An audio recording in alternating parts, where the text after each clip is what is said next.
have to leave.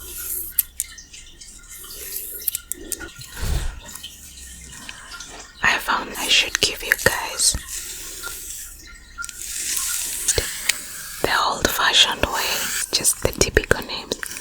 So that was no exception in my. They wouldn't take like other opinions from. So I hope you enjoy them as well.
Welcome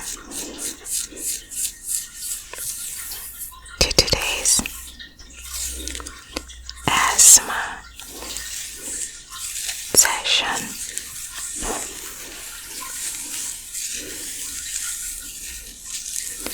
Hope you enjoy.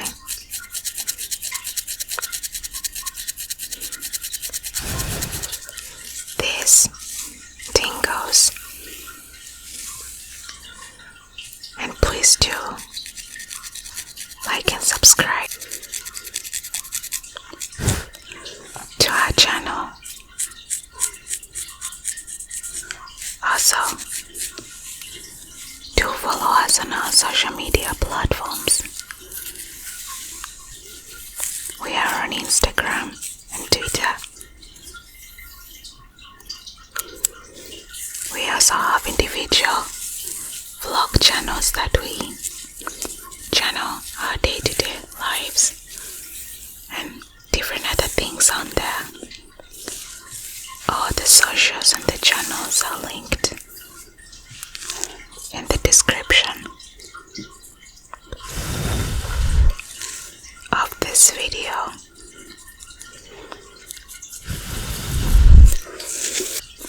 My top 10 favorite asthma nitpicking triggers.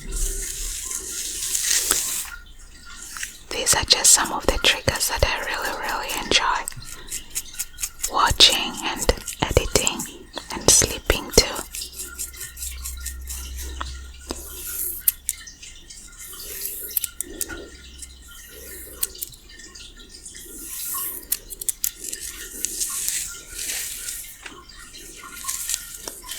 So I hope you enjoy them as well.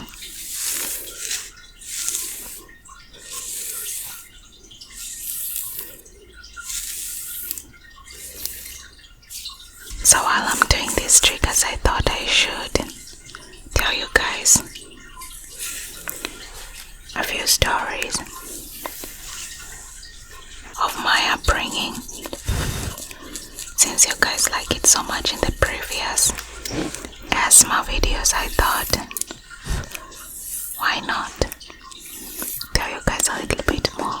So today I'll just be talking about just what it's like to grow up in an African home, how things are done there, and what happens like on a day-to-day basis, the practices, etc. The very first one I can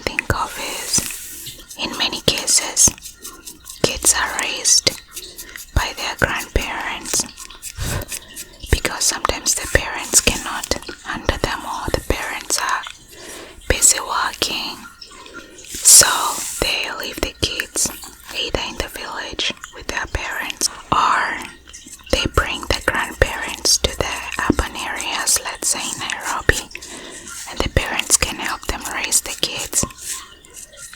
I don't know if that's a practice right now, but when I was growing up, it was happening quite a lot. I saw a lot of those examples. Even in my primary school that I went to, most kids were raised by their grandparents. So the grandparents were like the guardians of the kids. In most cases, it should be just kids from broken families, and the mothers would bring the kids to their moms. Basically, like my mom brought me to her mom so she could go, find a job. Sometimes the mothers would be going to, find new husbands, like find a new man to marry you. Or else, as I said, get a job, and if they got a job or they got remarried, they would come back for the kids and unburden their parents. Another thing that happened quite frequently while I was growing up is the youngest kids in the home were blamed for everything until they can actually talk.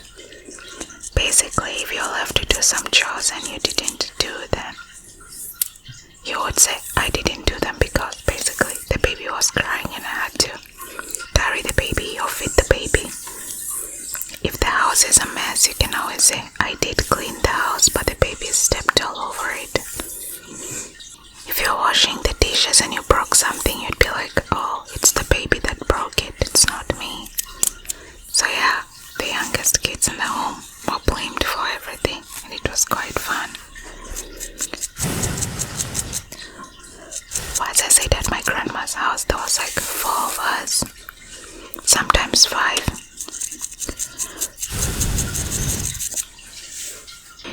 If you were being blamed for something and you cried, they would say you're crying because you're guilty. They would say, well, that's the guilt right there. And now you cannot even start defending yourself, because if you vehemently defend yourself, that's being disrespectful to the elders questioning you. So you have to just stand there, accept the accusation, and not cry. Because then at least there would be a reasonable doubt. Yeah, another thing that happened quite often at my grandma's house was the fact that she called me to pass her something that was literally 10 centimeters away from her. She'd be like calling me so loudly. And mostly she'd make dinners when it's not holiday, because I've come from school, help with, fetching water and stuff like that, getting charcoal and stuff like that. Sometimes I would cook on the wooden stove, sometimes charcoal stove. When it rained, we would cook on the charcoal stove. Other instances when it's dry, like the harvesting season, we would use wood. So I'd come from school, chop up the wood, collect it, gather it in one place, put it in the kitchen, probably wash the dishes from morning to lunchtime, even though I wasn't there. And then, wash my uniform if it's dirty, shine my shoes and stuff, prepare for the next school day. And then I'll try to do my homework, but then my grandma would keep calling me from the living room to the kitchen. Sheila, come here, Sheila, do this. And I was really trying to do the homework quickly while there was still some sun, like some light, daylight, because I was so afraid of the dark. I don't know if I told you guys that my grandma's home is at the foot of Mount Kenya, so we lived right under the mountain, and I would hear all sorts of animals at night crawling and crying and growling and, yawning and howling. And I'd be so afraid of even studying, because I was afraid I'll just,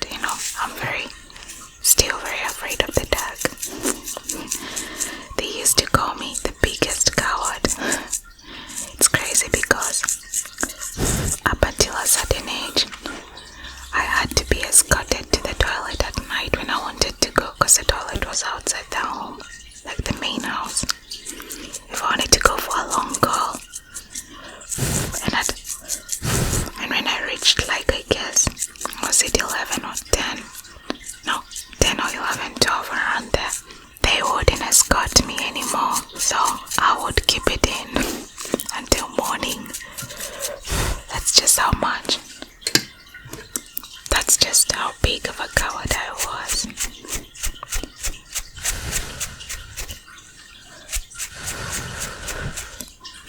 So yeah, anyway, should keep calling me to send me. And I'd be like, oh please, in my heart I wouldn't say it out loud. Homework as quickly as possible. If it's reading like a few pages, I would read as I go to her. If it's writing a composition, I would write it so fast because I'd be afraid if I do it after everybody's asleep, then I'll be very scared of all the howling and crying of animals outside. And the laughing of the hyenas that would pass by literally almost every night. So in one previous video I told you guys that during Christmas time everybody would go to church except of course the Muslims, but everybody else, the atheists, the non-believers, they would go to church on Christmas Day and Easter and New Year's. Anyways, religious attendance and practice was not an option in an African home. If your guardian, like for example my grandparent, believed in God, you believe in God, and you attend church without fail, it's not, you cannot say I'm not coming today. And if you're sick, they say you still drag yourself to church because then there you'll find healing. The pastor's gonna pray for you. So there was really like no excuse to not attend church.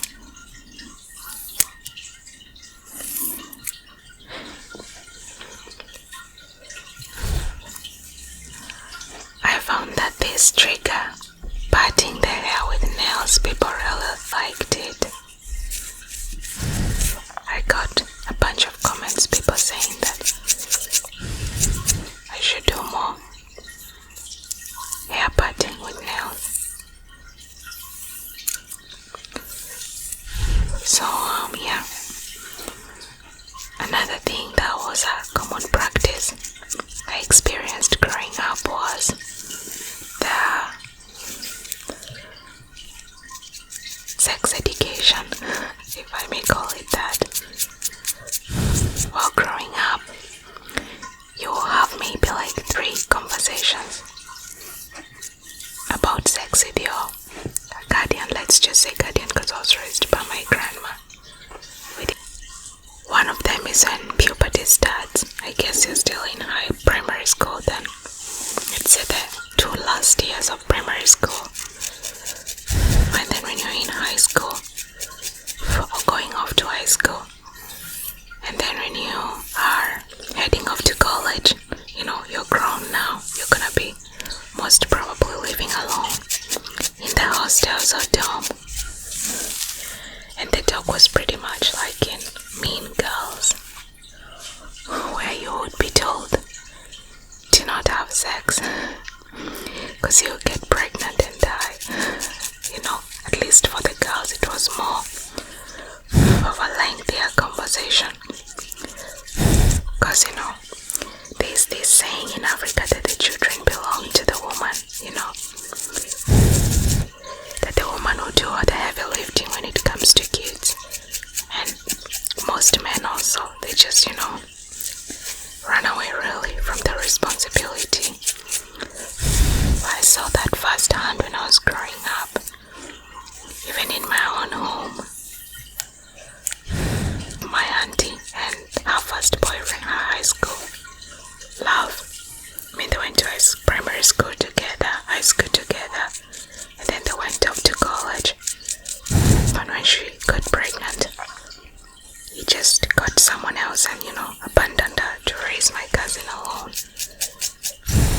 So anyway, parents or guardians were really stern with this talk. They wanted you to get it into your head that if you got pregnant, you're on your own.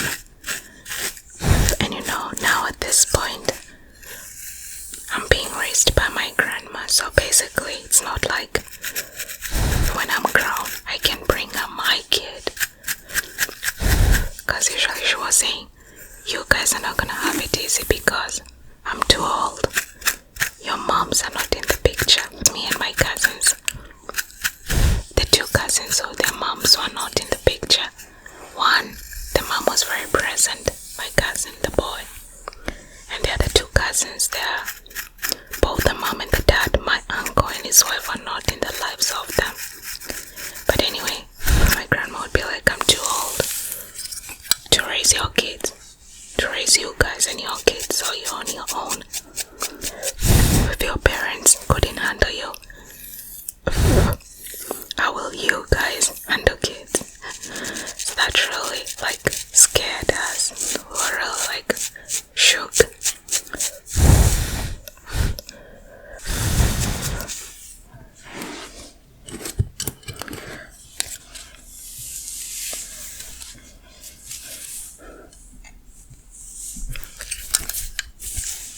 Growing up, your parents or grandparents were really demigods of some sort.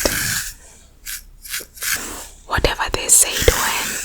If they told you the sky was green, you believe that. You just take it and run with it. Because they instilled in us that their opinion was always right, you know. Your mother knows best, or your grandma knows best. And in most cases, they did know best. They would my grandma would have this saying, you live long, you know more. And with that, we just took everything she told us. You are not supposed to question your parents or your guardian in any way. And also, you will likely be raised the old-fashioned way. Spare the rod, spoil the child. You'll be raised with a belt and the Bible. So, you just have to, obey. I remember growing up out here, a lot of kids saying, oh, that's just what my mom says. Another kid would be like, yeah, my dad was saying. So you would hear a lot of that. Or my granddad told us, or my grandma told us. Because most kids will really get their references not from TV or from, friends, but from home, from what they're being told by their parents, and they believe it so much. But they wouldn't take other opinions from other influences. As I said, at that time, very few homes had TVs. In the urban areas, maybe, but also not in every home. And in the village, TVs were really non-existent.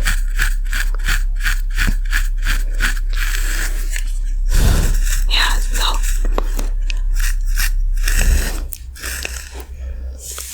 you will likely, by the time you're leaving for college, you will also know how to cook, and not just boiling stuff, but how to make a proper meal, in case people come to visit you.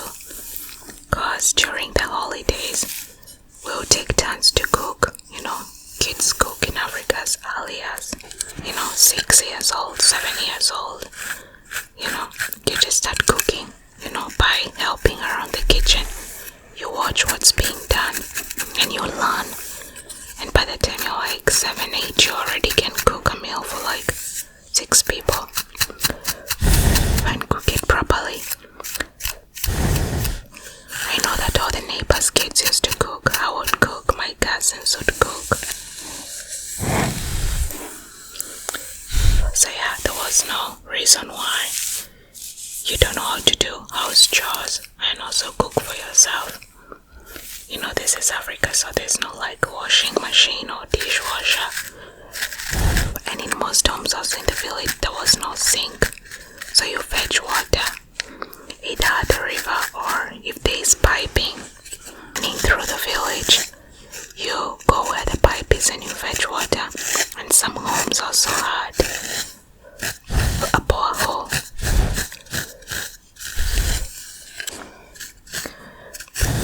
Yeah, so anyway, another thing was circumcision. Circumcision is widely practiced in Africa. Circumcision is widely practiced in many African cultures. In East Africa especially, your brothers and boy cousins would become men after primary school. When they are done graduating primary school, they would be taken, whether they're going to be repeating the class or not, they would be taken to the hospital or to the bush, and then a nurse or a doctor would circumcise them depending on where they are. If it's in the bush, a nurse would go over there with them, and if it's in the hospital, a doctor would circumcise them. And then they would leave. Then if they were already in the bush, they would stay there for like a couple of weeks to heal. If they went to the hospital, they would go from the hospital straight. They would be put in a truck and taken to the bush, somewhere enclosed, really far away from women, for them to heal. And then after they heal, they would like go to a house where they would be taught to be men, and then they would like move out of their things would be moved out of the family home, like the main house, and they would make for them a shed just outside the main house. I don't know how they did it in the capital though, but in the villages this is what happened. They would make them a wooden shed or a stone shed if the family can afford it. They would move all their stuff there, clothes, books and stuff, and then they would stay there when they come back from the being taught to be men.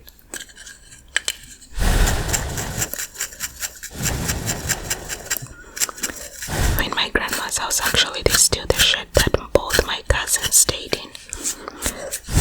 I remember when we went for my cousin, that one cousin that was circumcised, who went for his wedding, we slept in that shed. As now he already moved out. He's now a lawyer. He lives in the big city with his wife and 2 kids. I don't know if you guys can see all that. It's like a whole lot of dead skin. I'm suspecting that the light is quite dull today. I don't know why. Anyway, so doing well in school was expected. You were expected to do well and bring good grades home.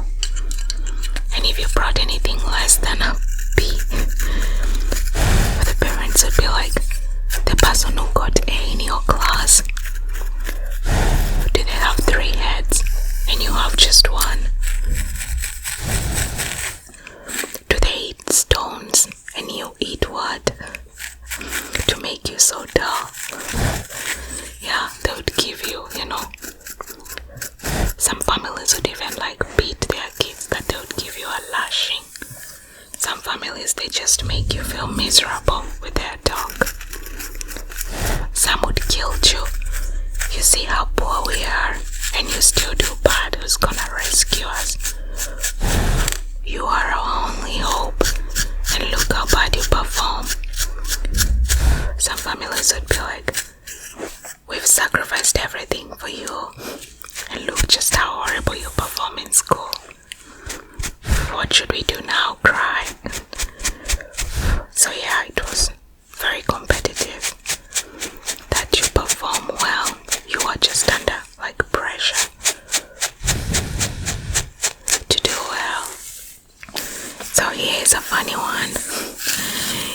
If your parents met your friends, your parents or guardians met your friends in the road or at the market or anywhere, your friends are expected to behave with the utmost respect towards your parents, because if they don't, then they will say that that's a bad seed or that's a bad fruit and it's gonna infect my child.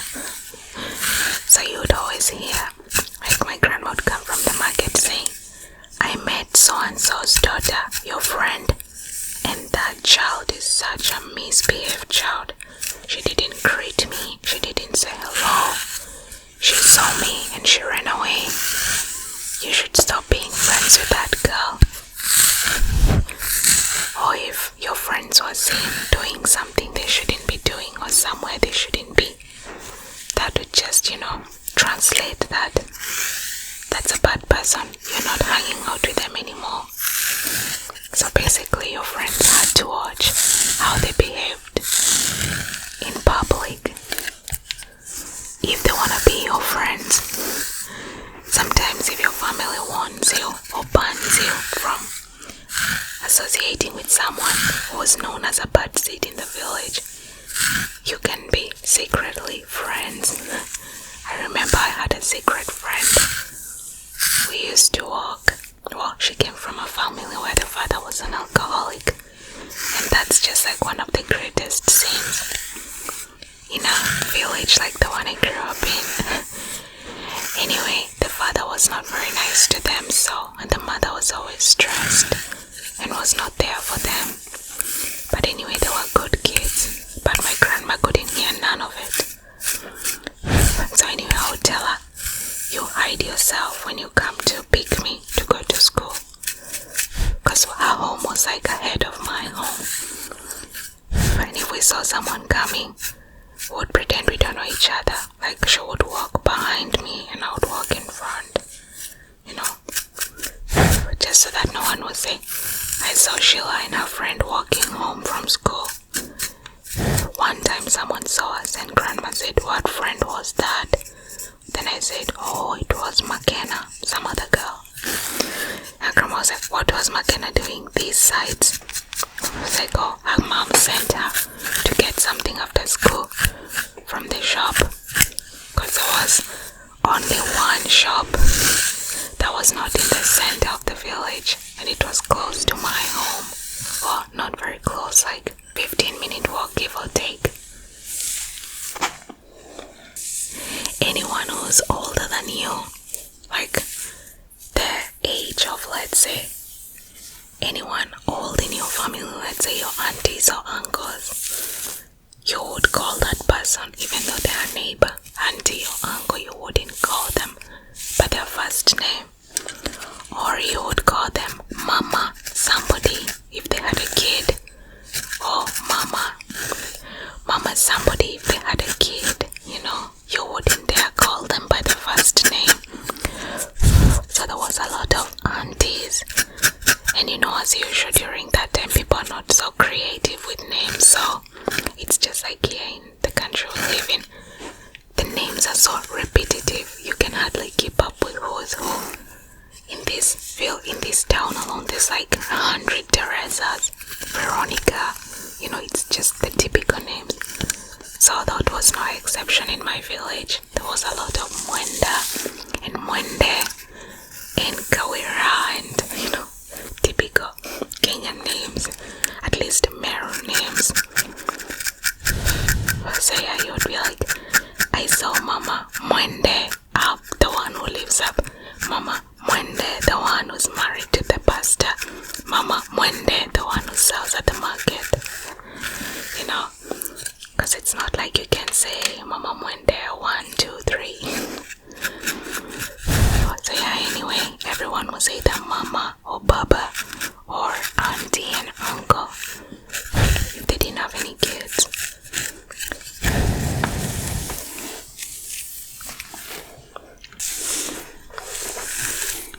So guys, I'm gonna end this video here. Hope you enjoyed these triggers. I think I've done like 10 triggers. If any of you is not asleep by now, hope you loved these triggers and they helped you relax.